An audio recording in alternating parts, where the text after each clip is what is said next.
Hello, and welcome to After the Epilogue, a book podcast. From our yearly reading wrap-ups to our opinions on popular books, we're centered around anything and everything book-related. So if you're a reader like us, make sure to stay tuned. We are your hosts. I'm Maddie. And I'm Maya, and today we're going to be talking about the movie adaptation of The Ballad of Songbirds and Snakes. Okay, so first I want to talk about casting. I know the most controversial was Rachel Zegler. Yeah, Zegler. Because of her sexist remarks in the past with the Snow White. That's what people There were had saying. been a lot of controversy from West Side Story to Snow White, just in general with her before the production. Yeah. But, I saw her in West Side Story, and I think I just don't like Maria because I was not impressed. Her vocal range, her acting range, Rachel Zegler blew me away. I'm in love with that woman now. Yeah. She slayed that. She is Lucy Gray. I didn't care for her before the film, but then I watched it and I kept listening to the songs. I'm like, oh my god, Yeah. I love this woman. Mm-hmm. And, she would, the behind the scenes, she'll be singing on the side. Her vocal range is crazy. It's so crazy. No, it was really good. It was a really good, and she has that, strong personality that is needed for Lucy Gray, but For also sure. that performer Yeah. that we get to see. I think that despite the controversy, she slayed that role. And, I don't think you could have picked a better person. She ate that up. And in then the there's- Hunger Games, she was not hungry. No crumbs left. God. Oh no. And then there's Tom Blythe, the white boy of the month for Coriolanus. The British boy of the month. He was everything. He slayed. He was everything. I do think that he portrayed Snow in the movie a little more eviler than he's shown in the book. Mm-hmm. It was just the facial expressions, every moment that was sweet in the book, and I was like, oh, he's just a little baby, he's so cutie. In the movie, I'm like, oh, he looks evil. He's a girl boss, gaslighter, gatekeeper. I like Tom Blythe. I liked him as Coriolanus Snow. But yeah, between the book and the movie, and I think it's also hard because it's from his perspective, the book. And so those internal thoughts are harder to portray in the movie. And you don't want to make it a rash, now he's evil. But Yeah. in a way that was kind of Snow. Yeah. Mm-hmm. And then there's Lucy Gray and Cornelius's chemistry, which I feel played off very well. I think they did that. Yeah. So, I mean. We all saw that Instagram post. Oh my god. The chemistry is there. They're besties. They are besties. And I think I appreciated that as someone who needed that relationship visualized in the movie because it's something that's so complicated in the book. Mm-hmm. And then we have Senegeus Plinth, who is Josh Andrews Rivera, and he is Rachel Zegler's boyfriend in real life. And they have done, oh my gosh, every single movie together. You look at the casting, if Rachel is in the movie, he is going to be there too, and I think that's cute. And they're both icons with great vocal ranges. Little theater duo. Yeah. I think He slayed it as Sejanus. I really loved Sejanus reading the book. Yeah. And he did a really good job making him likable, Yeah. making you care for him, making you feel. He watching did really his well. death in the movie. Oh my gosh, it was Watching as bad him as the throw book. the chair, he was just really. He was an icon too. He was an icon. And then there's my favorite, everybody's favorite, Tigress or Hunter. She is awesome. Yeah. She was. If we're talking about perfect for the role, she was the role. She Oh, is yeah. Tigress. Oh yeah, I mean she portrayed that emotional duality well. Mhm. The emotional development of Tigress, which in a lot of ways shows us the emotional development and maturing of Coriolanus. Yeah. And then also she was the fire icon, fashion icon that Tigress is. Yeah. Yeah. Hunter was by far the most perfect person to be casted. She deserved to be in a Hunger Games movie. Oh, yeah. She is Oh, the yeah. Hunger Games. Oh, yeah. Did you see the interview? With Jimmy Fallon? Yes! Yeah. With the cat. She dressed up as, a capital citizen when she was in her youth. And I think That's so... It was Now so she gets to fitting. be a capital citizen. Yeah. It was Yeah, really cute. perfect casting. But I think one thing The Hunger Games does really well casting-wise is the supporting cast in every movie is stacked. Yeah. Woody Harrelson. Right. Elizabeth Banks in the first ones with Effie and Haymitch. Mm-hmm. And then now we have, like, Viola Davis. Like, just constant... Hunger Games knows how to cast. Yeah. Hunger Games knows how to cast. They do. And I know that Hunger Games is also a movie where you see them strengthening actors' careers. Like, that's one of their first big movies, and then they go on to do a ton of bigger stuff, like we saw in the first trilogy. So I'm really hoping that Tom Blythe gets some more roles, because I want to see more.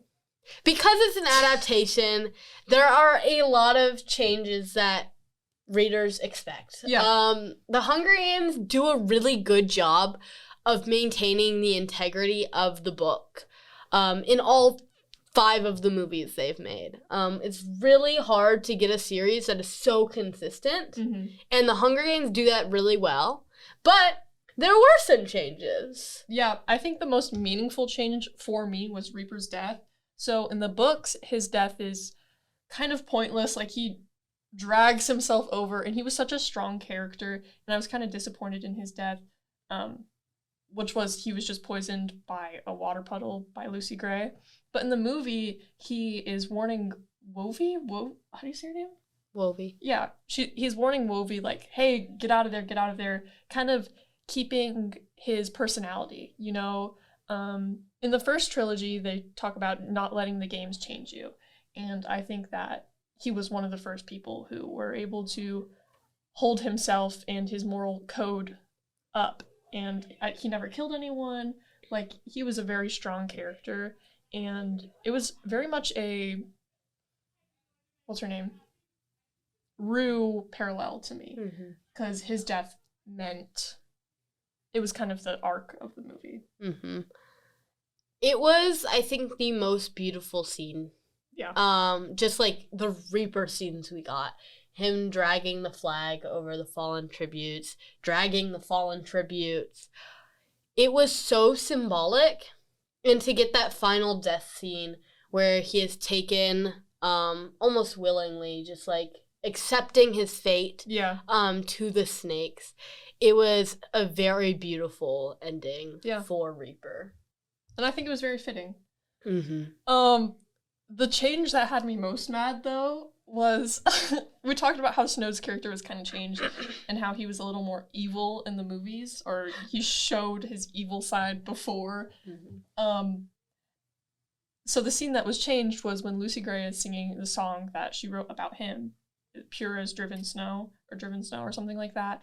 And in the books, he's kind of like, he's in awe of her. He's crying. Like, brought to tears. Yeah, he is. And in the movie, he just walks away. He literally leaves. He just goes. Which, he like... looks at her, and then just like, oh, cool, and leaves. And I was so mad. I was like, how, what? He saw Sejanus and was like, oh, what's he up to? Sejanus and Coriolanus were like this in the movie. Okay? It was just encouraging the ships. Oh, yeah. For sure. He saw his woman singing and was like, oh, Sejanus. That's my boy. Gotta take care of him. But yeah, no, that was criminal. Yeah. Poor Lucy Gray. She writes beautiful music, beautiful performer, and he's just walking away. That was one of my favorite songs, too. Yeah. Yeah, it was really good. It was so really crazy. just beautiful. What was the change you noticed? I mean, that was the main one. Like, still walking away was... Like, what? No, you can't so do mad. that. There was also... Wovey's death was a big one for me. Yeah, Wovey's death. Because it was, like, Lucy Gray's the one who poisons her, right? Yeah. That Lucy Gray leads to her death. And seeing Wovey on screen changed a lot of people's perception, like, made the death a lot more comparable to Rue. The relationship between Wovey and Lucy Gray on screen was so strong. Yeah. It was like a sister bond. Like, yes, it was like Prim and Katniss. Aww. They're babies. Yeah. And in the book, Lucy Gray is the one who ultimately leads to her demise. Yeah. And so it's a lot more of a harsher death to handle. And so with Dill's death replacing Wolvie, I think it weakens what Lucy Gray did. Lucy Gray being a murderer. Yeah. And then Wolvie's death becomes a lot more symbolic with the snakes and being taken by the Capitol rather than Lucy Gray. I think, yeah, so her death in the movie shows a lot of how the Capitol is evil, but her death in the book kind of shows how, you know how Coriolanus says that the thing about the Hunger Games is it's revealing the inner humanity and how that's, like, we it's all a will game. kill. Yeah. So it kind of takes away from that, which is sad, but I like her death. Well, I don't like her death, but I think it was very impactful in the movie also. Especially with her last line was like, can we all go home now? And then the we Just part, the hope that they could all leave together, they could all survive. And then Flickerman comes in with his jokes. Oh my god.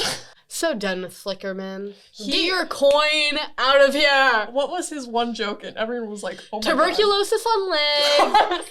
Is it candy? Not candy! Down goes Wolvie! And then there was one other one. Oh my god, tuberculosis on legs was crazy. The one that got me. I was like, what? There was another one that really got me, but I can't remember it. Anyway. Okay. Coriolanus' line about just sending water. Oh, yeah, I'm just sending water. What do you mean? I didn't attack them. They were all icons in their own way. I feel they were very sassy. They should call it the Sassy Games. No, literally, this movie was a lot. People commented on Coral looking like a Starbucks barista. Oh my god! Like there were jokes about it being very modern, and I think it kind of looked into the post-war. Like, I mean, it is modern. Like it is futuristic. Yeah. And I think it showed that in a way, but also it was just very Gen Z. Yeah. Yeah.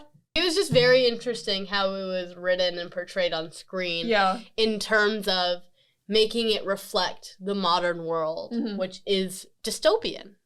So that's cool. I really like Tigress's line. I don't think it's in the books, but when he's like, "How do I look?" and Tigress is like, "You look just like your father." And he knew how she meant that. She calls him Coriolanus instead of Corio. Again, just showing that maturity. She was really, really good about showing how Snow had visibly changed. And, yeah. Okay. It was so sad. And then when we went to go watch the movie, Maya kept saying, Maddie, it's a musical. It's literally a musical. I was so hyped. My top genre on Spotify was Broadway. In my top 5, it was like Broadway, show tunes, some other tunes. I live for it. Yeah. And having Rachel Zegler come in there, a theater queen, and sing her little heart out every 10, 15 minutes. Yeah. I was so down. I was like, okay, this is my type of thing. I'm here for the performance. And I know technically it wasn't a musical. She was just playing an artist, a performer. But there was music and it was a movie. It was a musical. Okay, man. And it was Whatever good. You want to believe. It was good music. What was your favorite?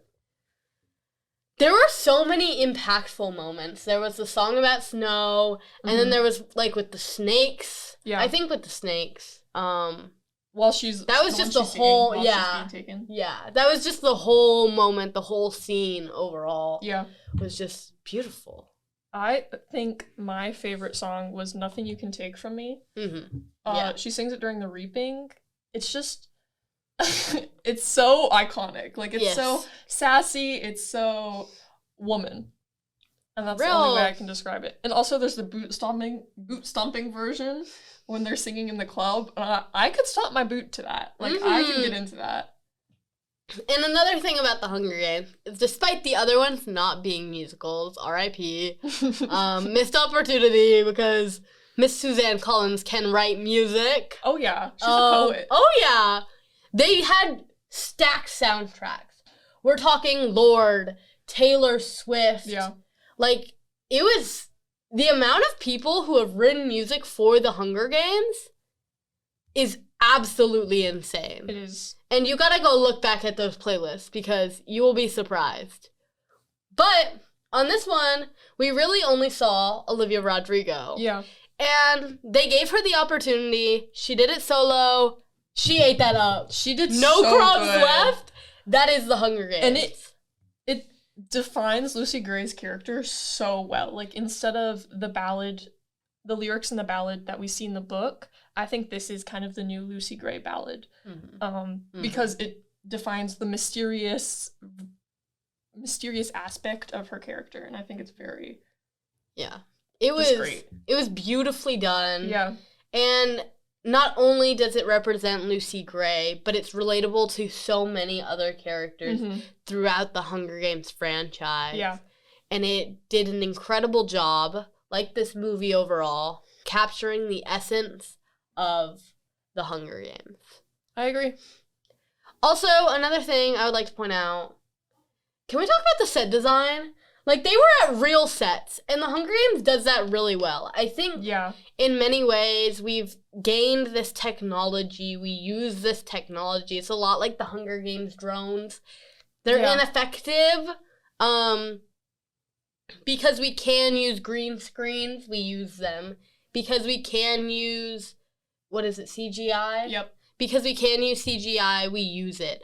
The Hunger Games went to that core, they spent the money to build the sets, I think create the costumes, and it brings you there. Yeah. It brings you there.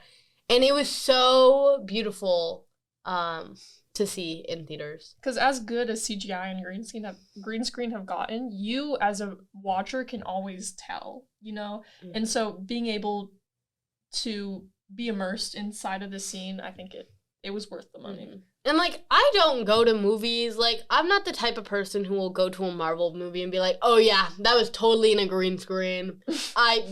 No way that was filmed on a set. But to see anything in comparison to, like, Hunger Games and even Barbie and Oppenheimer did it really well with just creating sets, it really puts you there. And there is a difference. And you don't notice it until you're in the room. Until you see But a I movie think that does it right. that's what sets it apart overall. For sure. From, like, films overall. Because Hunger Games, they're great at adaptations. We saw it with the casting. Mm-hmm. We saw it with the parts they adapted. When they did adapt, most of the time they did it well. It was a good decision. And the sets is one of the greatest decisions they made because it's a film. I agree. Portraying it as art. It is art. Suzanne Collins. Oh my god. Suzanne Collins' writing is so beautiful. And her ideas are incredible. Just the series overall. It's so important.